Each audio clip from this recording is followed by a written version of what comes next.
हाँ जी, hello dear students. आज हम लोग डिटरमिनेंट में लेक्चर 6 कर रहे हैं और इसमें एक टॉपिक में पढ़ने के लिए है क्रैमर्स रूल। बहुत मजेदार टॉपिक, मजेदार इस सेंस में कि करीब करीब हर साल आप देखिएगा इस टॉपिक से क्वेश्चन मिलता है। ठीक है, आप देखेंगे कि इसके अंतर्गत हमारे पास एक सिस्टम ऑफ लीनियर इक्वेशंस होते हैं, उसका हम लोग सॉल्यूशन निकालते हैं या नेचर ऑफ सॉल्यूशन जानते हैं। जानने के लिए हम लोग डिटरमिनेंट की सहायता से भी जानते हैं और मैट्रिक्स की सहायता से भी जानते हैं।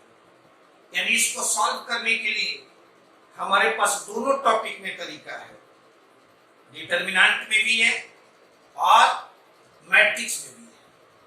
डिटरमिनेंट की सहायता से जो हम लोग सॉल्व करने का मेथड पढ़ते हैं उसको कहते हैं हम लोग क्रैमर्स रूल। उसको क्या कहते हैं? Cramer's rule.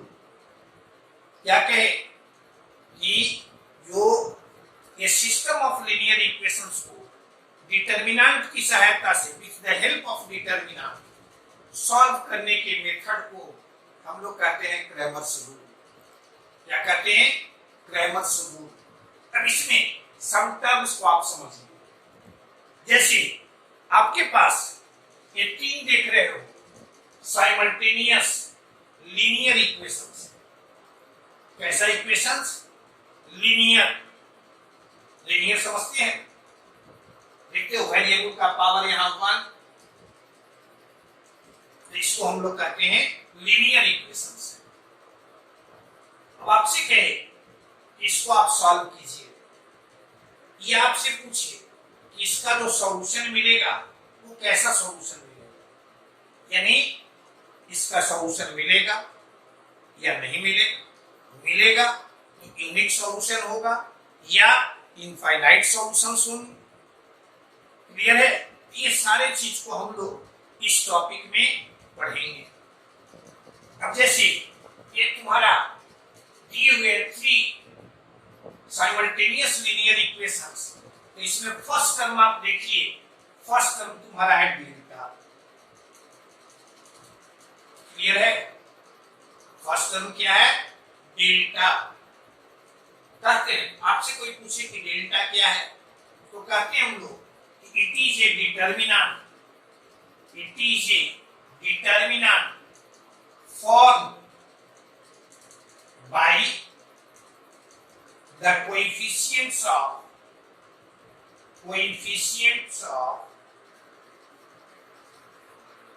variables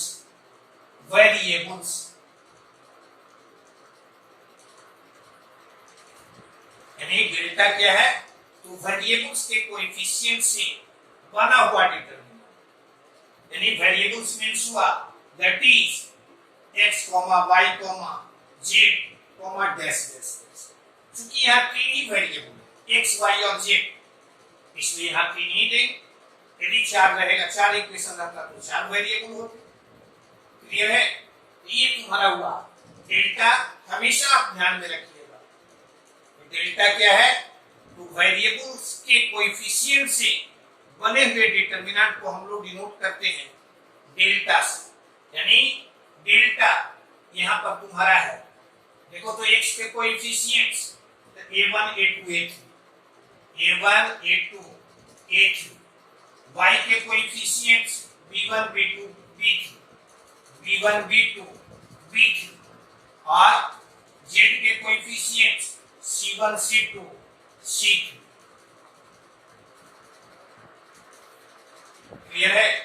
अब आपसे कोई पूछे डेल्टा 1, कि डेल्टा 1 क्या है तो कहते हैं हम लोग इन determinant delta.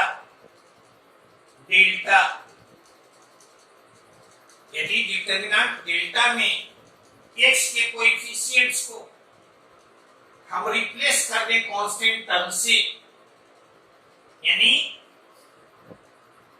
in determinant delta if coefficients of x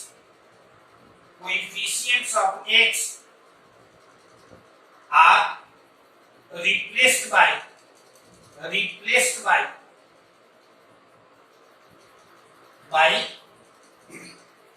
constant terms,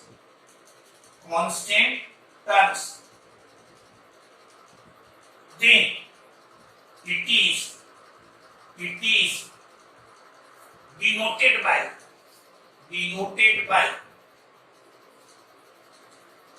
delta 1, यानी डेल्टा डिटरमिनेंट। यदि x के कोएफिशिएंट्स को हम लोग रिप्लेस कर दें कांस्टेंट टर्म से, तो इसे हम लोग डिनोट करते हैं डेल्टा 1 से। इसी तरह से y के कोएफिशिएंट को यदि रिप्लेस कर दें हम लोग कांस्टेंट टर्म से, यानी d1 d2 d3 से, तो इसको हम लोग कहेंगे डेल्टा 2। और z के कोएफिशिएंट्स को यदि हम रिप्लेस कर दें कांस्टेंट टर्म से, तो हम लोग कहेंगे उसे डेल्टा 3। क्लियर है? तो डेल्टा 1, डेल्टा 2, डेल्टा 3 आप समझ गए। यानी डेल्टा 1 पूछिए, डेल्टा 1 तो ये तुम्हारा ये आ जाएगा x के कोएफिशिएंट्स, यानी a1 a2 a3 की जगह पर हम लिख देंगे d1 d2 d3, और यहाँ तुम्हारा b1 b2 b3 c1 c2 c3। पूछे डेल्टा 2, तो आपको कहे कि डेल्टा डिटरमिनेंट में यदि y के कोएफिशिएंट को, यानी x का कोएफिशिएंट 10 का 10, यहाँ लिख देंगे d1 d2 d3, यहाँ तुम्हारा c1 c2 c3। डेल्टा 3 कहें तो डेल्टा 3 तुम्हारा यानी z के कोएफिशिएंट्स, यानी x और y का कोएफिशिएंट सेम, यानी a1 a2 a3 b1 b2 b3, और यहाँ तुम्हारा d1 d2 d3। क्लियर है? अब डेल्टा मिला, डेल्टा 1 मिला, डेल्टा 2 मिला, डेल्टा 3 मिला, कहते हैं हम लोग क्रैमर्स रूल। तो the method of solving, Cramer's rule के बारे में कहें तो the method of solving a system of linear equations with the help of determinant is called Cramer's rule.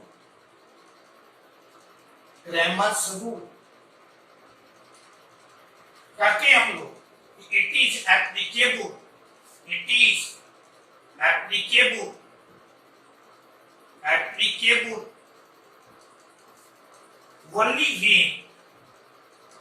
only when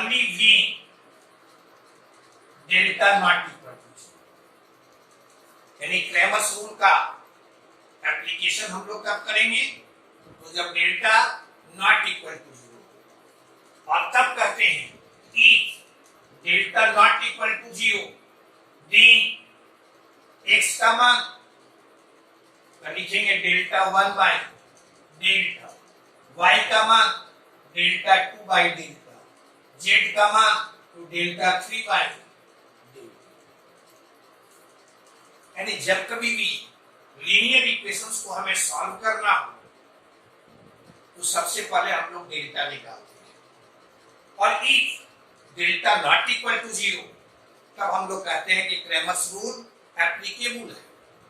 और क्रैमर्स रूल यदि एप्लीकेबल है, तब x का मान निकालने के लिए ये फॉर्मूला लगाएं, y का मान निकालने के लिए डेल्टा 2 बाय डेल्टा, z का मान निकालने के लिए डेल्टा 3 बाय डेल्टा। अब डेल्टा 1, डेल्टा 2, डेल्टा 3 आप जान रहे हैं ये कैसे निकालते हैं, यहाँ हम लोग देख लेंगे। क्लियर है? अब देखिए इस पर एक एग्जाम्पल देखो तो इस पर एक एग्जाम्पल कहता है solve the following bye Cramer's rule. यानी इनको आपको सॉल्व करना है जिनकी सहायता से, क्रैमर्स रूल की सहायता से। या इसी को कहते हैं, आपको कहीं कहीं लिखा हुआ मिलेगा कि solve the following by determinant method, by determinant method. दोनों में से कोई कहे, क्रैमर्स रूल भी कहेगा तो क्रैमर्स रूल का मीनिंग भी हुआ the method of solving A system of linear equations with the help of determinant, with the help of determinant. यहां से कहे आपको यदि ये को बनाना है, कहे कि जब कभी भी ए सिस्टम ऑफ लीनियर इक्वेशंस को तुम्हें सॉल्व करना हो, फर्स्ट वर्क तुम्हारा, फर्स्ट स्टेप कि हम लोग डेल्टा निकालेंगे। क्लियर है? और डेल्टा कैसे निकालते हैं? तो डेल्टा निकालते हैं वेरिएबल के कोएफिशिएंट से बना हुआ डेल्टा। वेरिएबल के कोएफिशिएंट्स यहां देख रहे हो, x का कोएफिशिएंट है 2 3, y का कोएफिशिएंट है 1 2। तो इसको निकाले तो 4 - 3, 4 यानी 2 into 2, 4 - 3, दिस इज योर 1। यानी देख रहे हो कि डेल्टा तुम्हें 1 मिला, यानी नॉट इक्वल टू 0, यानी ये 0 नहीं है। यानी कहेंगे Cramer's rule is applicable, Cramer's rule is applicable. यानी यहां क्रैमर्स रूल हम लोग लगा सकते हैं। अब क्रैमर्स रूल लगा सकते हैं तो हमें x और y का मान निकालने के लिए डेल्टा 1 और डेल्टा 2 चाहिए। डेल्टा 1 पूछे, यहां से आप पढ़े हैं कि डेल्टा डिटरमिनेंट में x के कोएफिशिएंट को यदि रिप्लेस कर दें कांस्टेंट टर्म से, यानी यहां 2 3 के जगह पर 3 5 लिख दें, तो यह तुम्हारा डेल्टा 1। अब गौर से देखो, ये तुम्हारा 6 - 5, 6 - 5 यानी 1। डेल्टा 2 हम लिखें, डेल्टा 2 हम लिखें तो डेल्टा 2 कैसे निकालते हैं? तो डेल्टा डिटरमिनेंट में y के कोएफिशिएंट को, यानी यह तुम्हारा जस का तस, y के कोएफिशिएंट को यदि रिप्लेस कर दें कांस्टेंट टर्म से, रिप्लेस कर दें कांस्टेंट टर्म से, यानी यह तुम्हारा डेल्टा 2। इसका भी मान दिस इज योर 10 - 9 यानी 1। अब ये निकल गया तो x का मान आप पढ़े हैं, देखो तो फॉर्मूला तुम्हारे पास है, x तो डेल्टा 1 बाय डेल्टा, मान रखेंगे 1 by 1, this is your 1। y का मान तो ये तुम्हारा डेल्टा 2 बाय डेल्टा, यानी डेल्टा 2 का मान भी 1, डेल्टा का मान भी 1, यानी x का मान कितना 1, y का मान कितना 1।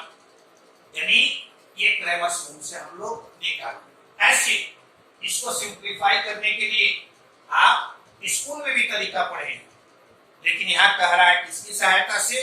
क्रैमर्स रूल की सहायता से, यानी with the help of determinant. तो हम लोग ऐसे निकालते। देखो तो क्वेश्चन नंबर तुम्हारा बी, यहाँ बी में कहता है इसको सॉल्व कीजिए। तो सबसे पहले तो बी के लिए हम लोग डेल्टा निकालेंगे। डेल्टा तो यह तुम्हारा आएगा, देखना ये डेल्टा कैसे बनेगा? तो x के कोएफिशिएंट यानी 2 1 1, y के कोएफिशिएंट यानी -1 1 और -1, z के कोएफिशिएंट यानी 3। देखो तो डेल्टा हम लोग यहाँ लिखिए, इसका मान निकालेंगे। डेल्टा 1 इसका मान निकाल सकते हो, मान निकालिएगा। यहां से देखो 2 into यहां जाएगा 1 और ये 1 + 1 हमारा -1 यानी माइनस माइनस यहाँ +1, ये तुम्हारा बंद हो गया, ये तुम्हारा बंद हो गया, तो 1 -1, और फिर +3 इंटू, देखो तो यह तुम्हारा बंद हो गया, यह तुम्हारा बंद हो गया, माइनस, और यह तुम्हारा -1 -1, यानी ये तुम्हारा 4 - 6 यानी -1, डेल्टा मिल गए। अब इसी तरह से डेल्टा 1 निकालेंगे।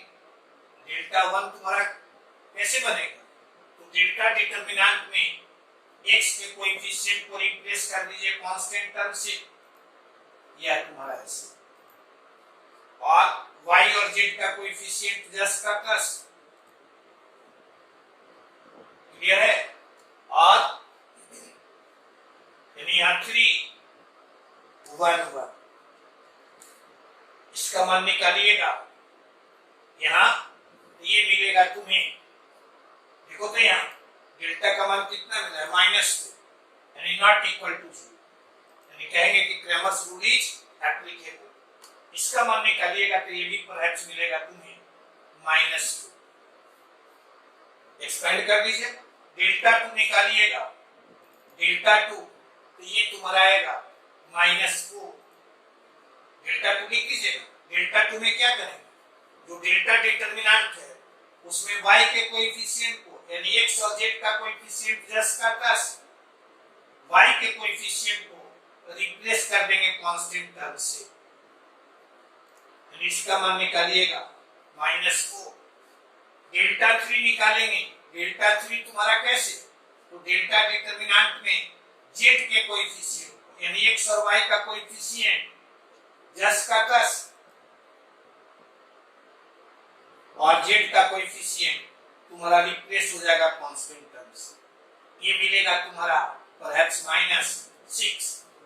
अब इस फॉर्मूले को लगा देंगे, x का मान, तो यहाँ x इक्वल टू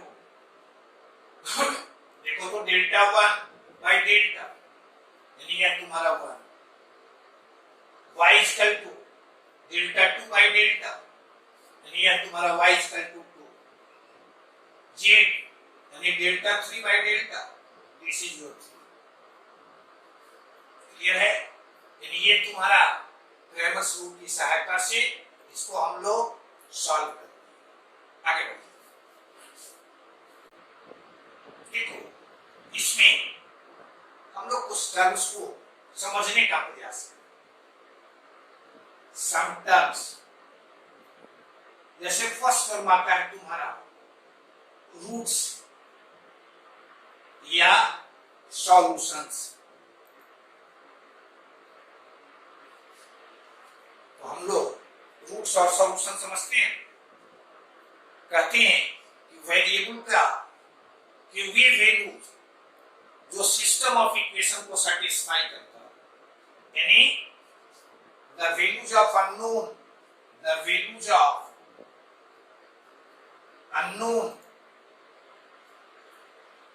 या वेरिएबल्स और वेरिएबल्स which satisfy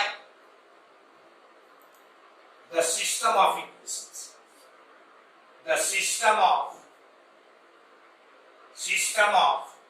equations। जैसे आप देखिए फर्स्ट क्वेश्चन में ए और बी में एक्स वाई जेड का हमें मान मिला, तो जो मान मिला उसी को हम लोग कहते हैं सिस्टम ऑफ इक्वेशंस का सॉल्यूशन, क्लियर है।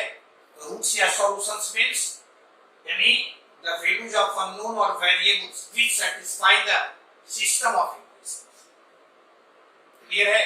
अब जैसे तुम्हें एग्जांपल में देते हैं, यहां लिख दें x + y = 2 और यहां 3x + 4y = 7, ऐसा दियो। या दूसरा आपके पास यहां ऐसा लिखा हुआ x + y = 5 और 2x + 2y = 10, ऐसा लिखा हुआ है, ये आपके पास लिखा हुआ है। यहाँ x plus y equal to 3 और यहाँ x या 2x plus 2y equal to 5, ऐसा लिखा हुआ है। देखिए तो स्कूल में आप पढ़े हैं कि दो इक्वेशन हो दो वेरिएबल में, तो उसे सॉल्व करके हम लोग x और y का मान निकालते हैं, x और y का मान निकालते हैं।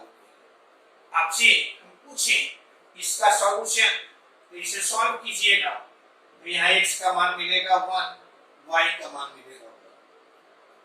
अब आपसे पूछें इसका सॉल्यूशन, तो जो आप स्कूल में पढ़े हैं उस तरीके से इसको आप नहीं निकाल सकते।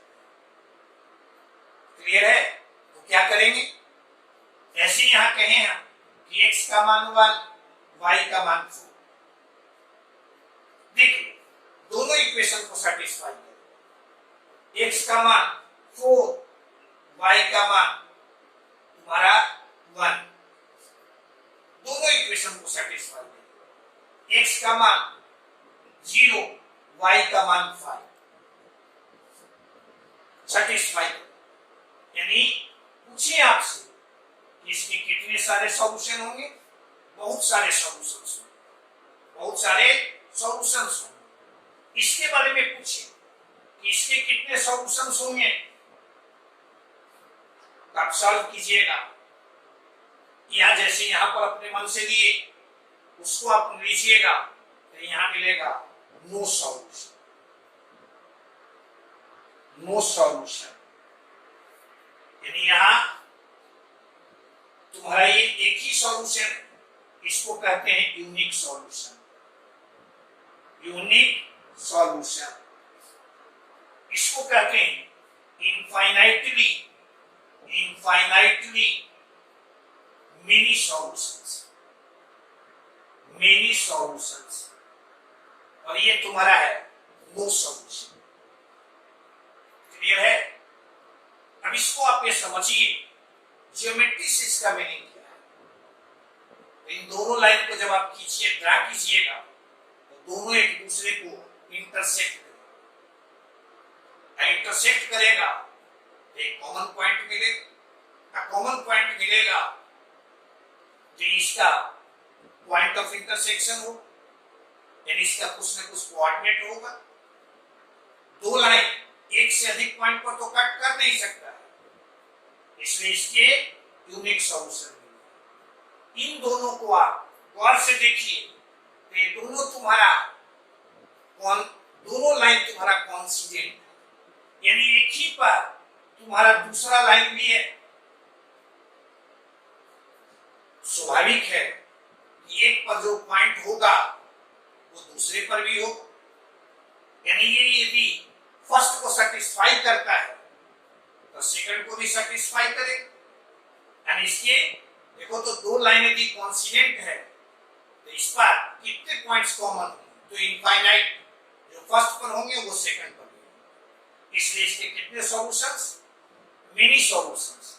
और इन दोनों को गौर से आप देखिएगा, ये तुम्हारा यहाँ x plus y equal to 5/2 लिख सकते हैं, तो x प्लस वाई दोनों में सेम है, कांस्टेंट टर्म से चेंज कर रहा है। यानी कहते हैं कि ये दोनों तुम्हारा पैरेलल लाइन का इक्वेशन है। और पैरेलल लाइन के बारे में क्या पढ़ते हैं, उसमें वो कभी भी एक दूसरे को इंटरसेक्ट नहीं करता है और उसमें कोई कॉमन पॉइंट नहीं, और कॉमन पॉइंट नहीं होगा तो उसका कोई सॉल्यूशन नहीं। क्लियर है? लेकिन ये तो हुआ ज्योमेट्री की। ज्योमेट्री से हम लोग देखिए कि यूनिक सॉल्यूशन का मतलब क्या हुआ कि दोनों लाइन एक दूसरे को इंटरसेक्ट करें। इनफाइनाइट सॉल्यूशन का मतलब क्या हुआ कि दोनों लाइन एक दूसरे पर कॉन्साइड करें। और नो सॉल्यूशन का मतलब हुआ कि दोनों लाइन तुम्हारा पैरेलल। क्लियर है?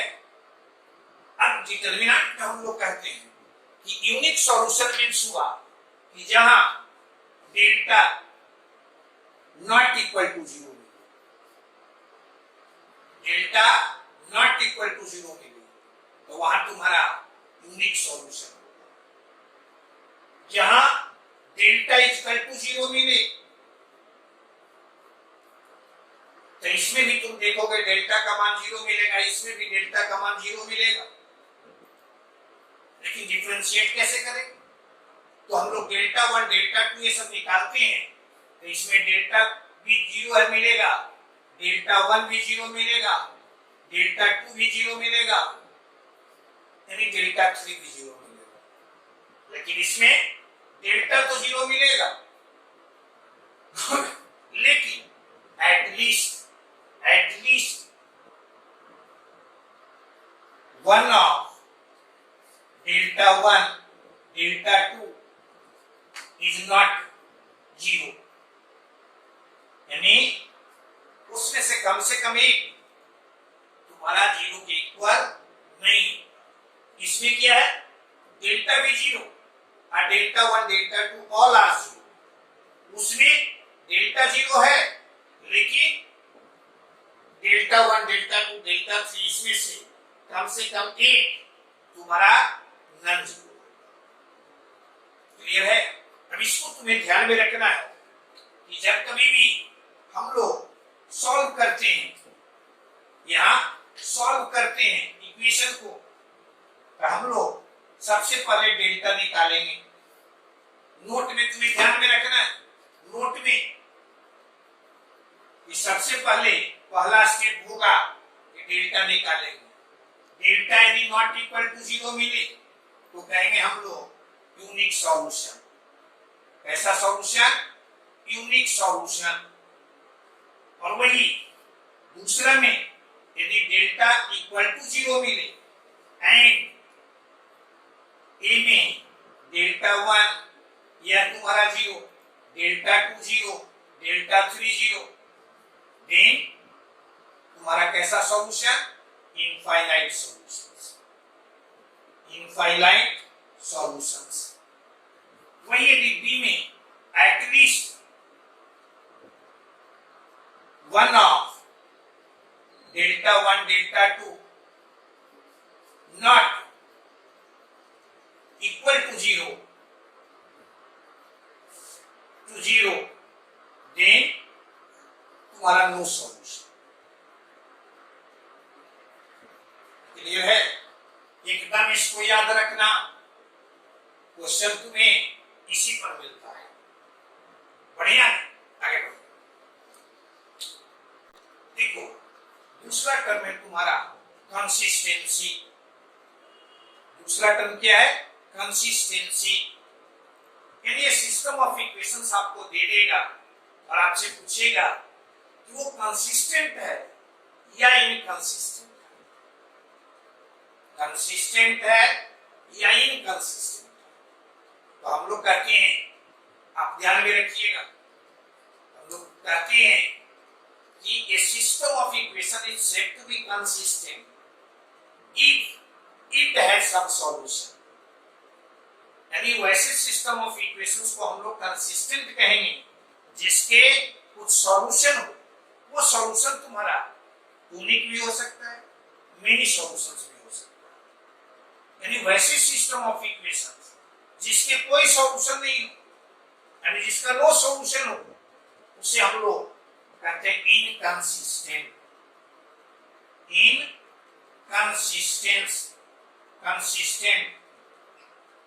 कंसिस्टेंट और इनकंसिस्टेंट दोनों का मीनिंग समझ गए? यानी सिस्टम ऑफ इक्वेशंस का कुछ सॉल्यूशन हो तो उसे हम लोग कहते हैं कंसिस्टेंट। यदि सॉल्यूशन नहीं हो तो उसे हम लोग कहेंगे इनकंसिस्टेंट। आगे बढ़ो। देखो अगला क्रम में मिलता है non trivial solution. Very important. बहुत सारा क्वेश्चन तुम्हें नॉन ट्रिवियल सॉल्यूशन पर मिलेगा। ट्रिवियल यानी ट्रिवियल मींस जिसको कहते हैं हैवी, नो इंपॉर्टेंस, ठीक है। नॉन ट्रिवियल यानी जिसका कोई इंपॉर्टेंस हो। ऐसे इसको आप समझिए, ये तीन तुम्हारा इक्वेशन दिए हुए हैं जो हम पूछें यह कैसा है, तो होमोजीनियस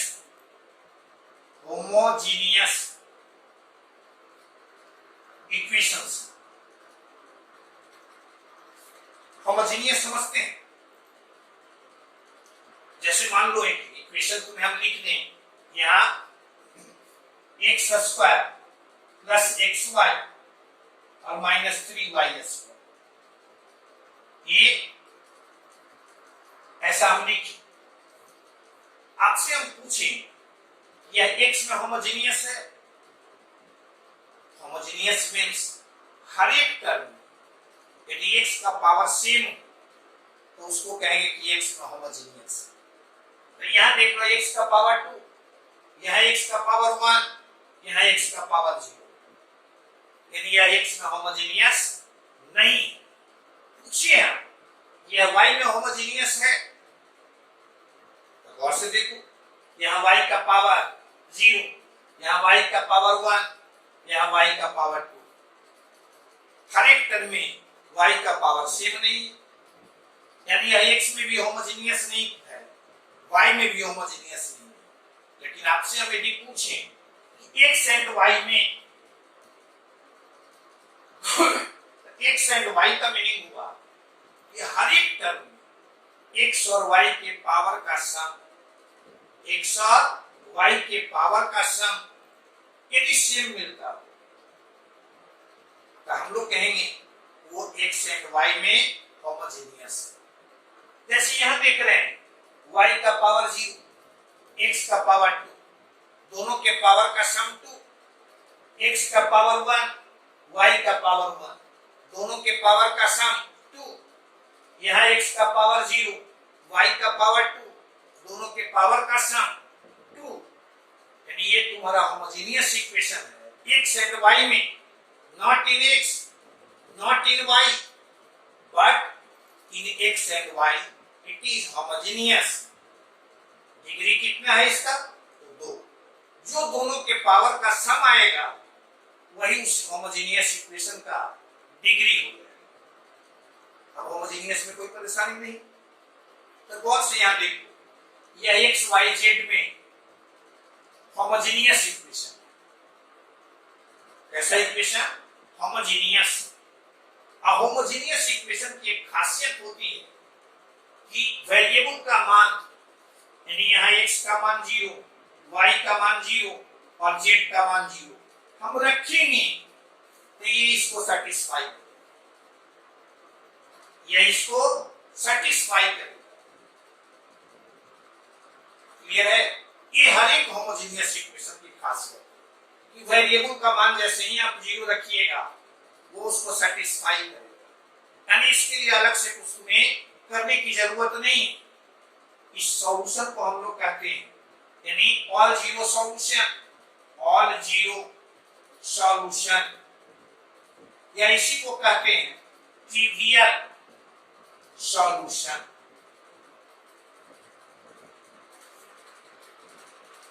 क्लियर है? ऑल जीरो मींस एक्स भी जीरो, वाई भी जीरो, जेड भी जीरो। अब इसके अलावे, यानी इसको छोड़कर, एक्सेप्ट दिस, जो इसका सॉल्यूशन, जो इसका सॉल्यूशन, यानी इसके अलावे मींस क्या?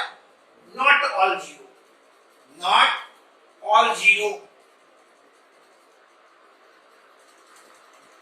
यानी हर एक जीरो नहीं हो तो उसको कहेंगे नॉट ऑल जीरो सॉल्यूशन। इसको क्या कहते हैं? Not all zero solution. और इसी को हम लोग कहते हैं non trivial solution, non trivial solution. आप ध्यान में रखिएगा कि होमोजेनियस इक्वेशन के ऑल जीरो सॉल्यूशन होते हैं और नॉट ऑल जीरो सॉल्यूशन होते हैं। ऑल जीरो सॉल्यूशन के लिए कुछ कंडीशन की जरूरत नहीं है। नॉट ऑल जीरो सॉल्यूशन के लिए कंडीशन है, यानी इस सिस्टम ऑफ इक्वेशन को का नॉन ट्रिवियल सॉल्यूशन हो, इसके लिए कंडीशन क्या होना चाहिए? तो कंडीशन होना चाहिए कि डेल्टा टू तुम्हारा जीरो होना चाहिए। डेल्टा क्या होना चाहिए? जीरो। यानी और दैट इज डेल्टा यहाँ कितना? A1 B1 C1, A2 B2 C2, A3 B3 C3, इसका मान जीरो होना चाहिए। क्लियर है?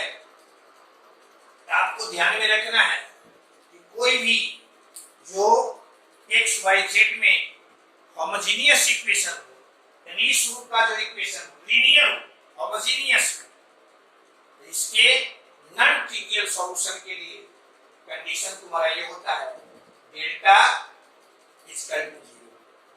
यानी ये तुम्हारा A1 B1 C1 A2 B2 C2 A3 B3 C3, यानी x के कोएफिशिएंट, y के कोएफिशिएंट और z के कोएफिशिएंट से बने हुए डिटरमिनेंट का मान जीरो यदि मिले तो कहेंगे इस सिस्टम ऑफ इक्वेशन का इसके अलावे भी सॉल्यूशन है।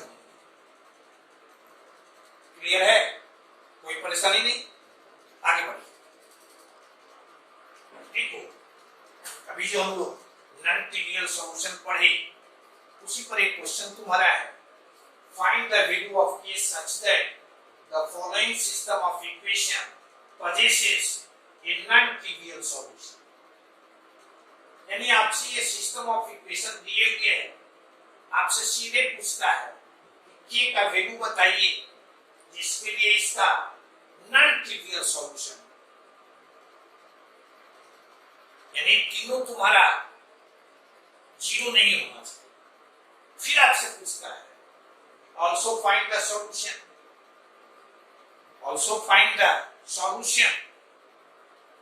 पहला पार्ट, फर्स्ट पार्ट आप ध्यान में रखेंगे कि for non trivial solution, for non trivial solution, trivial solution simply क्या करेंगे?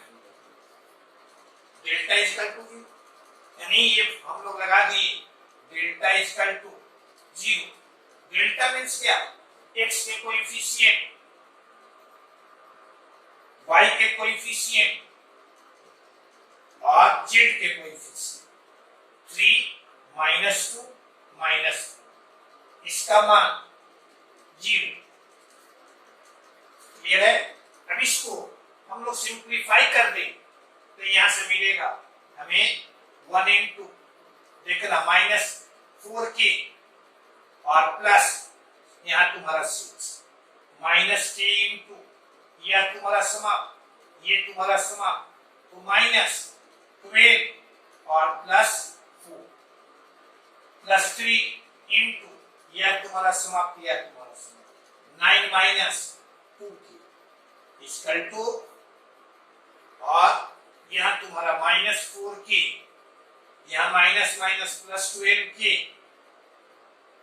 या ऐसे कहें -4k और यहां +6, यह तुम्हारा ये आ जाएगा -8k, -8 और इसको इससे गुना करेंगे तो यहां आ जाएगा 8k, यह तुम्हारा 27 - 6k इक्वल टू, और से देखो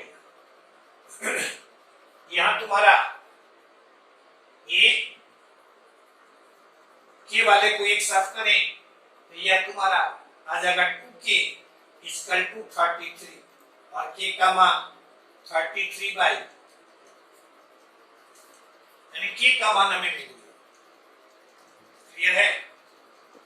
यानी इसका नॉन ट्रिवियल सॉल्यूशन होने के लिए, यानी एक्स वाई और जेड तीनों तुम्हारा जीरो नहीं हो, इस यानी इसके अलावे भी कोई दूसरा उसका सॉल्यूशन हो,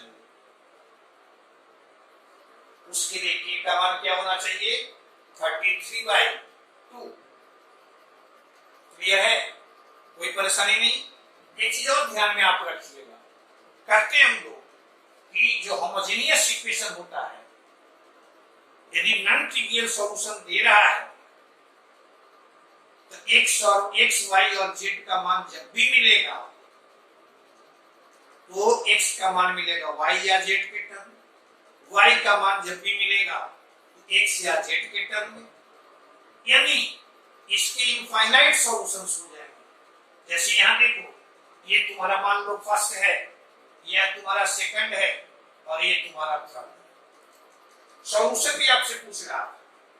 अब यदि हम लोग देखो तो यहां से फर्स्ट यानी सेकंड में से फर्स्ट को घटा दें तो 3x में से x घटेगा 2x, यह तुम्हारा कैंसिल, इसमें से यह घटेगा -5z इक्वल टू, अब यहां से z इक्वल टू लिखेंगे 2x और बाई 5, यानी z का मान निकाले हम लोग इसके टर्म में, x के टर्म में। इसी तरह से x का मान भी निकाल सकते थे, ये तुम्हारा z के टर्म। अब फ्रॉम 3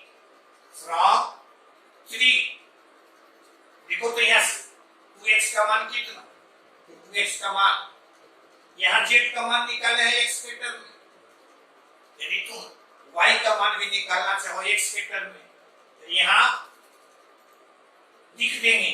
देखो तो फ्रॉम 2x प्लस 3y और -4z, तो माइनस z के जगह पर यहां लिख दिए 4z यानी 8x और y यहां 5 इक्वल टू, यानी ये आ जाएगा तुम्हारा, देखना, यानी 3y equal to -2x by 5 और y का मान -2x बाई 2। क्लियर है? देख लो एक बार, यहां 5 दूनी 10, 10 में से 8x घटाएंगे, ये आ जाएगा तुम्हारा, इसको एक साथ किए हैं, अब फिर उसको राइट साइड में लेके चले गए, यानी y का मान ही है। क्या देख रहे हो, z का मान भी मिला हमें x के टर्म में और y का मान भी मिला x के टर्म में। आप ऐसा भी कर सकते हो, x का मान भी z के टर्म में लिखते और y का मान भी z के टर्म में लिखते। अब यहां कहते हैं हम लोग, देखो तो if x तुम्हारा t हो, x क्या हो, t हो, तो y तुम्हारा -2t बाई 50, z तुम्हारा ये चलाएगा 2t और by 5, t an element of r। t का मान जैसे जैसे हम लोग बदलते जाएंगे वैसे वैसे हमें डिफरेंट वैल्यू मिलते जाएंगे। यहाँ t को कहते हैं हम लोग पैरामीटर, इसको क्या कहते हैं, parameter. t is your parameter. t का मान 1 रखिए, यानी x का मान 1, y का मान -2/50 और z का मान 2/5, ये इसका एक सॉल्यूशन। t का मान 2 रखते, t का मान -1 रखेंगे, t का मान -2 रखेंगे, यानी इस तरह से t का मान हम लोग जैसे जैसे बदलेंगे वैसे वैसे इसके डिफरेंट सॉल्यूशंस मिलते चलेंगे। यानी इसमें आप क्या सीखे, किसी भी होमोजेनियस इक्वेशन का नॉन ट्रिवियल सॉल्यूशन हमें तभी मिलेगा जब delta equal to 0, delta equal to 0। इससे हमें k का मान मिला, अब पूछेगा उसका सॉल्यूशन। जनरली देखिए, आपको एग्जाम में पूछेगा, कभी कह देगा y बाई z का वैल्यू बताइए, कभी z बाई x का वैल्यू बताइए, यानी इनका रेशियो पूछ देगा। देखो तो यहाँ से x है तुम्हारे पास, y है तुम्हारे पास, z है तुम्हारे पास, x y y निकालना रहता, x y y तो क्या करते हैं हम लोग, z वाले टर्म को एलिमिनेट करेंगे तो x और y के रिलेशन मिले, उससे x y y का मान मिल जाएगा। तो इस तरह से हम लोग इसका मान निकालेंगे। आगे बढ़िए, देखो एक क्वेश्चन और मिलता है, consistency of 3 equations in 2 variables, यानी वेरिएबल 2 हैं और इक्वेशंस कितने हैं, 3। आप पढ़ते हैं कि 2 वेरिएबल को जानने के लिए हमें 2 इक्वेशन चाहिए, लेकिन कहता है इक्वेशन 3 है, और इसको कंसिस्टेंट होना चाहिए, यानी तीनों का एक कॉमन सॉल्यूशन होना चाहिए, तीनों का एक कॉमन सॉल्यूशन होना चाहिए। याद करो, तुम ज्योमेट्री में पढ़े हो इसी चीज को, concurrency of three lines, concurrency of three lines, तीन लाइंस ऐसे दिए हुए हैं। कंकरेंसी मीन्स कि उनका यानी they pass through the same point, यानी तीनों लाइन एक ही पॉइंट से पास करेंगे, तो ऐसे लाइंस को हम लोग कहते हैं कंकरेंट लाइंस।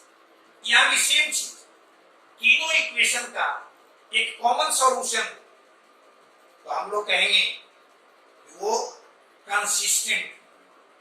निकालने के लिए क्या कर सकते हैं? First method, simply solving any two equations, यानी any two equations, we get the values of x and y, and if these values of x and y, these values of x and y, यानी तीन में से कोई दो equation को solve करेंगे, x और y का मान मिले, और x और y का जो मान मिला, if these values of x and y satisfy, यदि तीसरे इक्वेशन को सेटिस्फाई कर दे, the remaining third equation,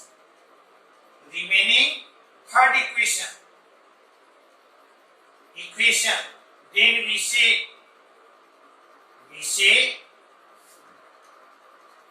the system of equations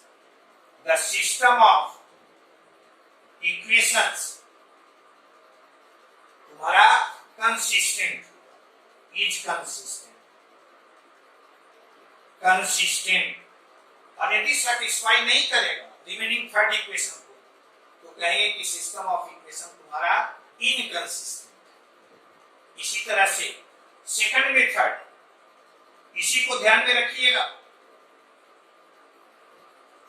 कहते हैं यदि दो वेरिएबल में तीन इक्वेशन हो, तो सिस्टम ऑफ इक्वेशन को कंसिस्टेंट होने के लिए, यानी तीनों का एक सॉल्यूशन मिले, यानी तीनों का कॉमन सॉल्यूशन मिले, इसके लिए x के कोएफिशिएंट